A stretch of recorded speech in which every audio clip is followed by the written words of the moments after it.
So hi once again welcome back to our YouTube channel smart study पे आप सभी लोगों का एक बार फिर से स्वागत है। और आज हम पढ़ने वाले हैं एक बहुत ही बेहतरीन सा चैप्टर मैथमेटिक्स का जिसका नाम है नंबर लाइन। और आज हम डिस्कस करने वाले हैं कुछ इसके इम्पोर्टेंट टर्म्स। तो फर्स्ट टर्म इसमें आता है जिसका नाम है इंटीजर। तो integers, so basically what is integer? तो the positive number, the negative number along with zero represented on a number line is called integer. What? The positive number, negative number along with zero represented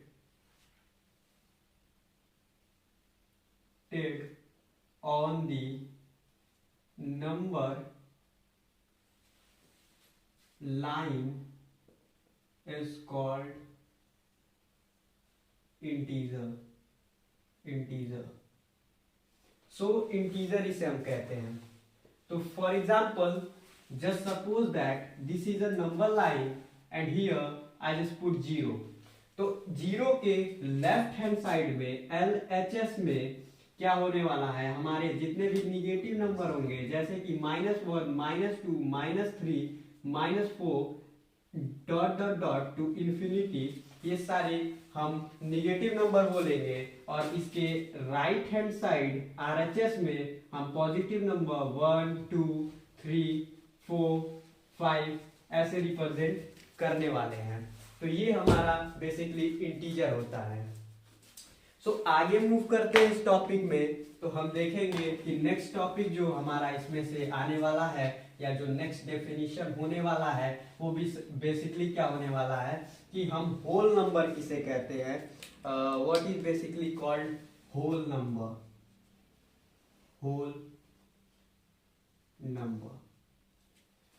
तो whole number क्या होता है? Counting number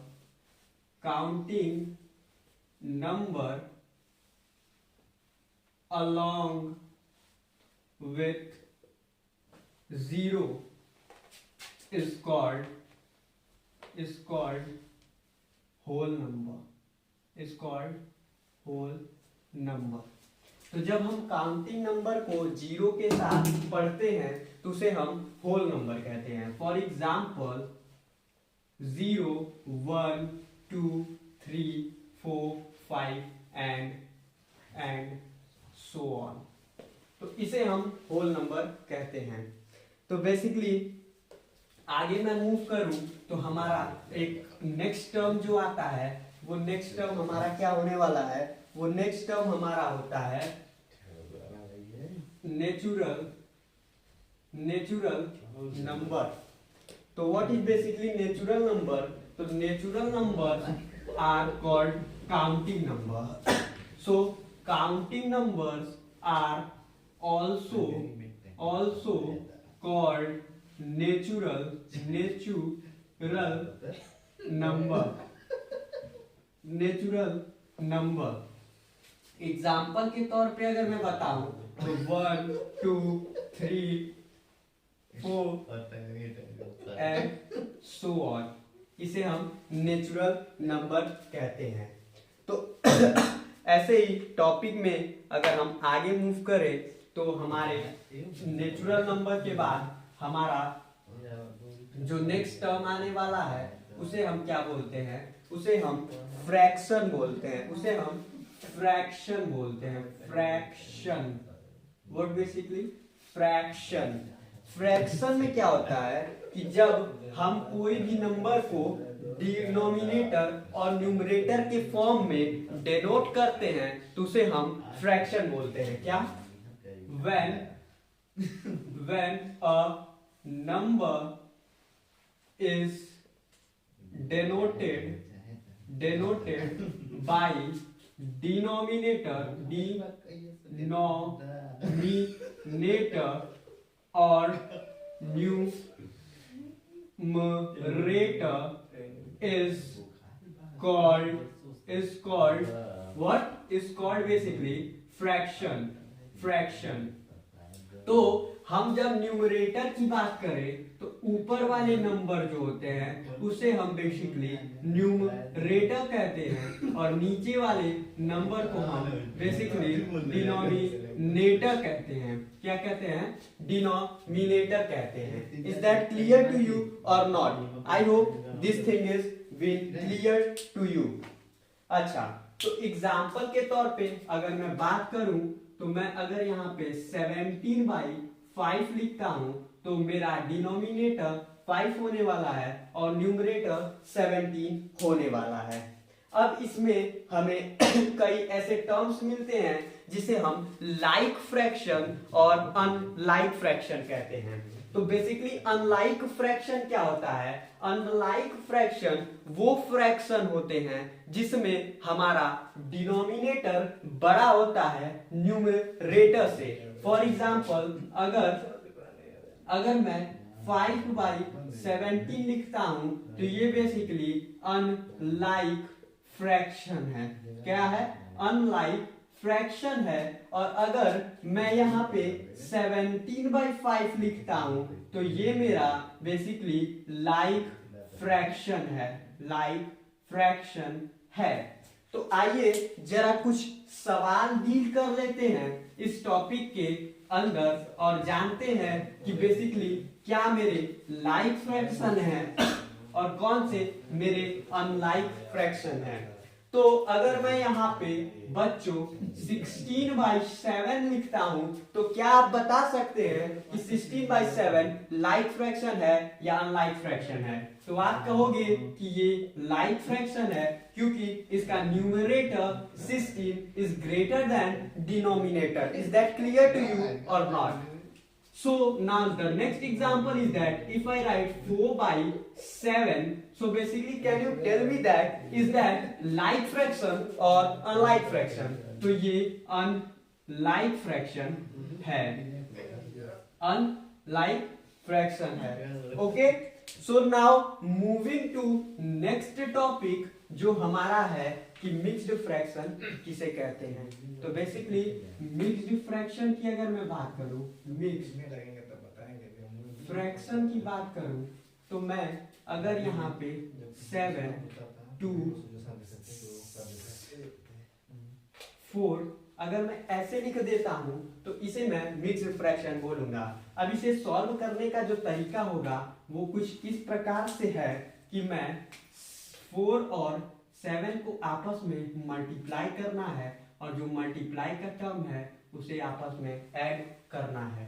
जैसे कि 7 4 28 और मुझे अब इसमें 2 ऐड करूंगा तो बेसिकली मैं इसे 30/4 लिख सकता हूं. आइए एक और क्वेश्चन को ऐसे ही सॉल्व करके देखते हैं कि क्या है.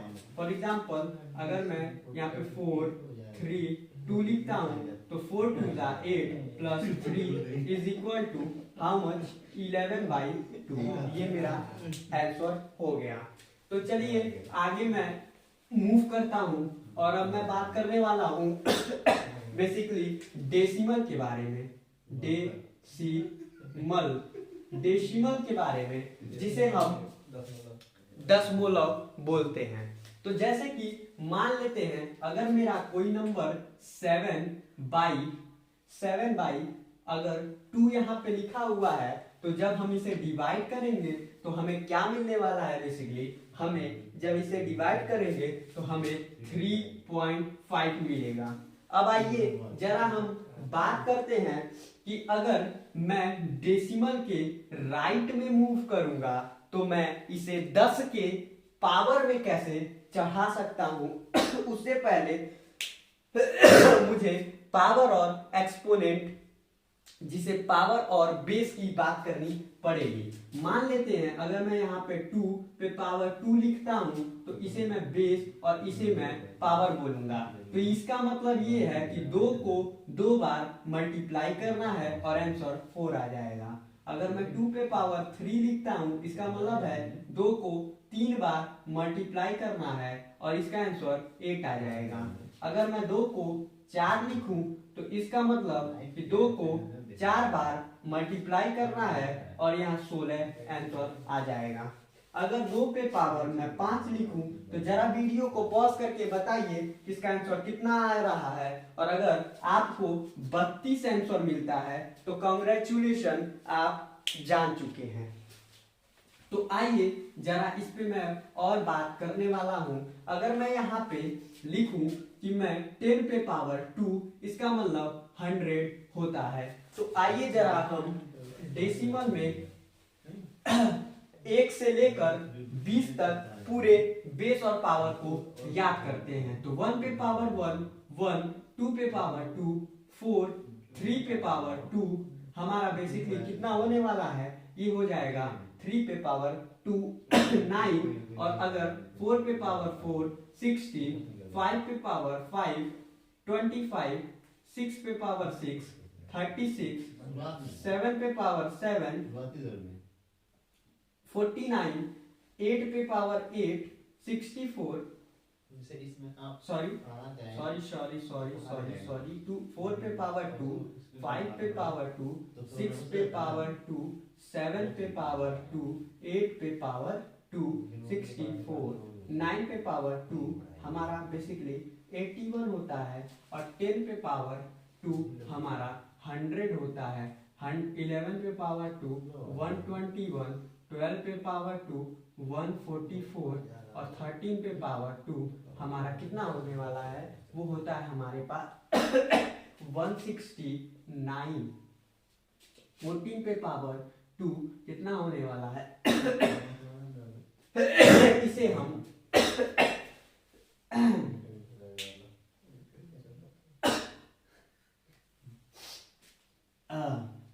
हाँ, तो 14 पे पावर 2 आप इसको करके देखिएगा तो आपको मालूम होने वाला है कि 14 पे पावर 2 कितना होता है, आप इसे करके देखिए। और 15 पे पावर 2 इज हाउ मच, 125।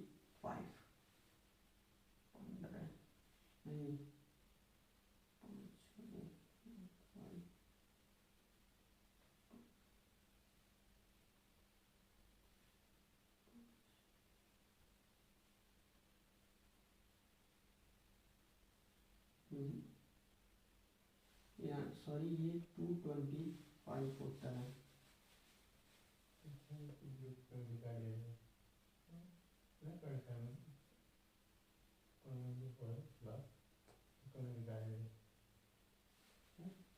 जी, तो ये हो गया।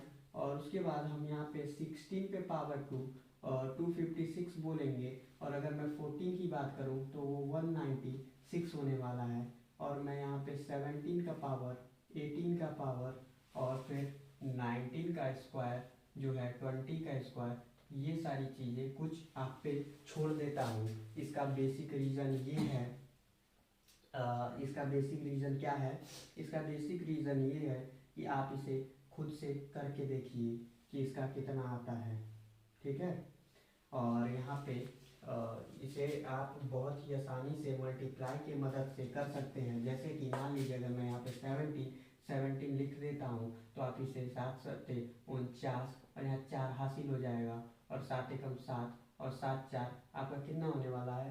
बेसिकली आप इसे ऐड करें तो ये 11, और यहाँ पे 17 आप और रख दें तो आपको मिलेगा यहाँ पे 289 मिलने वाला है। तो इसका आंसर 289 होगा, और ऐसे ही करके आप 20 तक कर सकते हैं। Is that clear to you और नॉट? ये पावर तो सारे लोग आपको याद होना चाहिए, कम से कम कुछ बेसिक्स तो याद होने चाहिए। और इसमें अगर मैं बात करूं कि अगर मैं यहाँ पे 25.5 लिख देता हूँ तो इसे हम 10 के पावर में कैसे रिप्रेजेंट करेंगे। तो अगर मैं इसको 255 इंटू 10 पे पावर -1 अगर लिख दूं तो ये बिल्कुल गलत नहीं होने वाला है। Is that clear to you और नॉट? अब देखिए जरा ध्यान से नियम को नोट करेंगे। नियम ये है कि अगर अगर हम डेसिमल पॉइंट के राइट के तरफ जाएंगे तो 10 पे माइनस में गिन कर डेसिमल लगाएंगे। जैसे कि अगर मैं यहाँ पे 79 लिख दूँ, इतना बड़ा नंबर लिख दूँ और यहाँ डेसिमल लगा दूँ तो क्या होने वाला है, जैसा जरा ध्यान से देखिए कि अगर मैं इसको यहाँ पे 25579 मुझे लिखना है तो मैं इधर 3 डिजिट डेसिमल के जाऊंगा तो मैं माइनस में 10 पे घात 3 लगा देने वाला हूँ। जरा एक और एग्जांपल देखते हैं कि अगर मैं यहाँ 2.41 लिखता हूँ और मुझे इसे डेसिमल में लिखना है तो 241 इंटू 10 पे पावर माइनस का 2 लिख दूंगा। Is that clear to you और नॉट? और इसे मैं फर्दर सॉल्व करूँ तो ये 241 अपॉन 100 हो जाएगा और इसे आप करके देखेंगे तो 241 आने वाला है। तो नियम नंबर एक आपका कामयाब हो चुका है। क्या हो चुका है? आप नियम नंबर 1 में कामयाब हो चुके हैं। इसी प्रकार से आप और भी आगे का करके देख सकते हैं कि प्लस का पावर करना बहुत ही कठिन नहीं होने वाला है। आप उसे आराम से करके देख सकते हैं। प्लस के पावर वाली जो भी सारी चीजें हैं वो आप उसे भी करके देख सकते हैं। ठीक है, आइए तो जरा हम और आगे मूव करेंगे और देखेंगे कि फॉर एग्जांपल अगर मान लेते हैं मैं यहाँ पे 25.2 लिख दूँ, उसे मैं 10 से मल्टीप्लाई कर दूँ, इसका अर्थ ये होने वाला है कि ये 2.52 होने वाला है।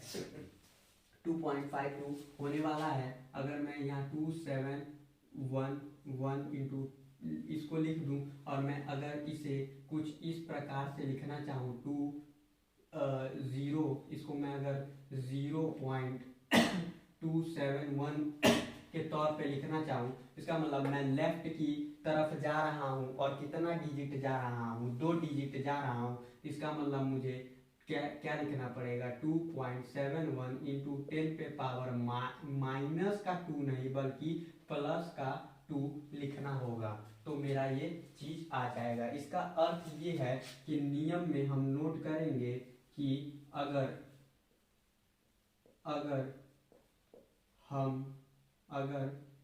हम लेफ्ट की तरफ जा रहे हैं तो पॉजिटिव का पावर लगाएंगे। ठीक है, पॉजिटिव का गिनती करके हम पावर लगाएंगे। आई होप कि आपको ये सारे टॉपिक्स का ये सारे पॉइंट बहुत ही अच्छे तरीके से क्लियर हो गए होंगे। तो जरा और आगे मूव करते हैं और हम अब बात करने वाले हैं बेसिकली परसेंटेज के बारे में।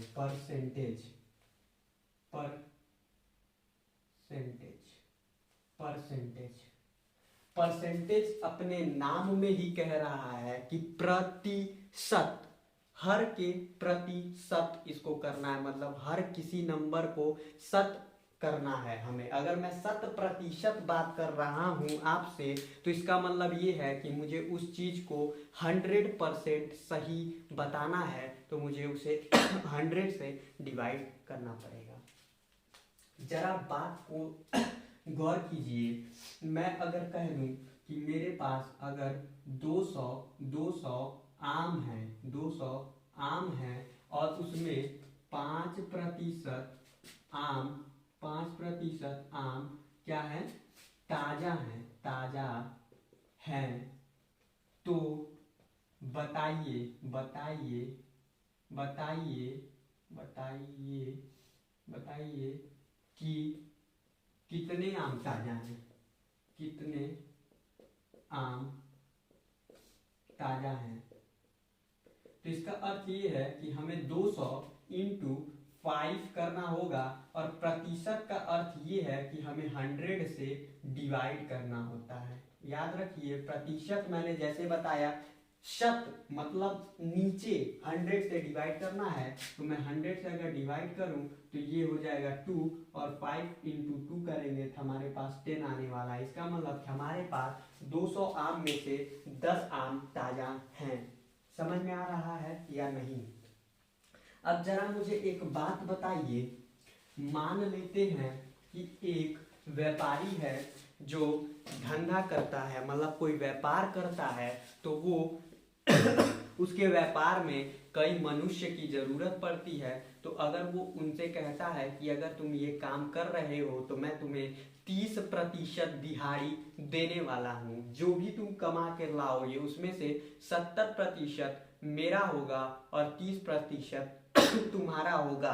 तो अगर इसका अर्थ ये है कि अगर वो दिन का 1000 रुपया अगर वो क्या करता है, अगर वो दिन का 1000 रुपया कमाता है तो उसे 30% मिलना चाहिए। इसका अर्थ ये है कि 1000 को हम 30/100 करेंगे। अगर इसे और सिग्निफाई करके मैं बोलूं तो 1000 का 30% करने वाले हैं, तो वो मेरा 1000 गुणे 30/100 होने वाला है। और मैं इसे 0 से 0 काट दूं तो इसका अर्थ ये है कि उसे 300 रुपए मिलने वाले हैं। क्या मिलने वाले हैं? 300 रुपए मिलने वाले हैं। अब जरा मुझे एक बात बताओ, तो इसी प्रकार से मैं उसका 70% भी निकाल सकता हूं, लेकिन अगर मैं कहूं कि तुम मुझे 30% निकाल के दिखाओ और दिखाओ कि मुझे कि उस मालिक को कितना पैसा मिलने वाला है, तो जरा ध्यान दीजिए हम क्या करेंगे, हम यहाँ गुणा का जो साइन था उसको हटा देंगे और बेटा हम इसे माइनस का साइन लगा देने वाले हैं। अब देखिए जरा 1000 को अगर मैं इसको 30% माइनस करने की बात करूंगा तो इसका अर्थ ये होने वाला है कि मैं इसमें से कितना माइनस कर लूंगा। 30% माइनस करने का अर्थ ये होगा कि मैं 1000 का 30% माइनस करूंगा, मतलब कि मैं यहाँ पे पहले से ही इसको क्या करूंगा, भाग दे दूंगा और 300 मेरा उत्तर आ जाएगा, और मैं 1000 में से 300 माइनस करके 700 बता दूंगा। जरा इस बात को क्लियर रखिएगा दिमाग में। इसका अर्थ ये बिल्कुल भी नहीं है कि हम यहाँ पे 30/100 करने वाले हैं, 0 से 0 काट के 0.3 माइनस करेंगे। ये बात हमेशा अपने दिमाग से निकाल दीजिएगा। चलिए तो यहीं पे हम वीडियो लेक्चर को बंद करते हैं और हम नेक्स्ट वीडियो में सीखेंगे क्वाड्रेटिक इक्वेशन के बारे में। शायद मैं आपको क्वाड्रेटिक इक्वेशन इन 1 वेरिएबल पढ़ाऊं या क्वाड्रेटिक इक्वेशन इन 2 वेरिएबल पढ़ाऊं। तब तक के लिए आप सभी लोग पढ़ाई करते रहिए। वीडियो पसंद आया तो चैनल को लाइक कर दें, सब्सक्राइब कर दें, वीडियो को शेयर करें, कमेंट करें। और this is Amit Gupta signing off.